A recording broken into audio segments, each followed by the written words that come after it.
He was a new supervisor, and he seemed frustrated as we spoke. He asked, "Why do I have to ask people to do things? Shouldn't I just be able to tell them to do it?"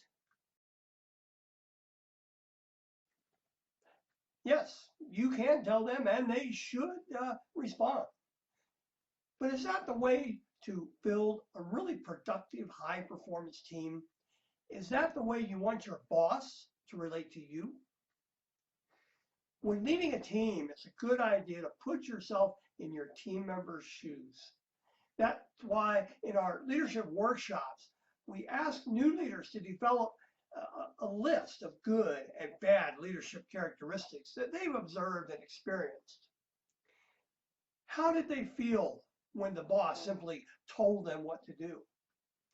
How did they feel when the boss made requests rather than giving orders? Of course, please doesn't have to be in every sentence. A similar approach is to use questions instead of statements, asking instead of telling. Some leaders feel that this takes away from their authority. The truth is actually quite the opposite. Asking creates a more collaborative atmosphere, making workers feel less like just a subordinate tool and more like a valuable and appreciated member of the team.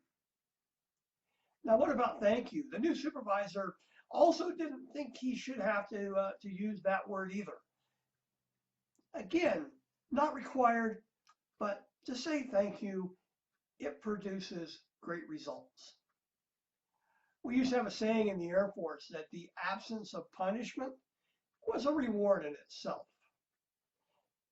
Not very common, but unfortunately, I still run across supervisors who seem to subscribe to that theory.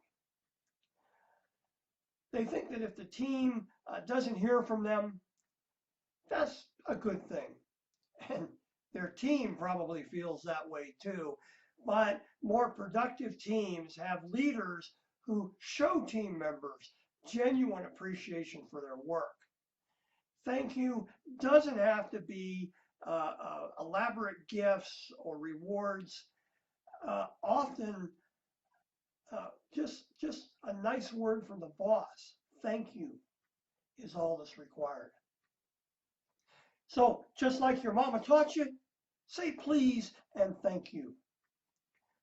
Those simple words can make the difference between a good team and a great team. Thank you for watching this video. If you'd like to see more, click on the subscribe button right here. I'm always loading new content. And speaking of content, in the description below there's a link. Go to that link. It takes you to our website where you can download a lot more great information. And it's no sales. It's all free. Just want to give you some tips, tools, and techniques to help you be a more effective leader.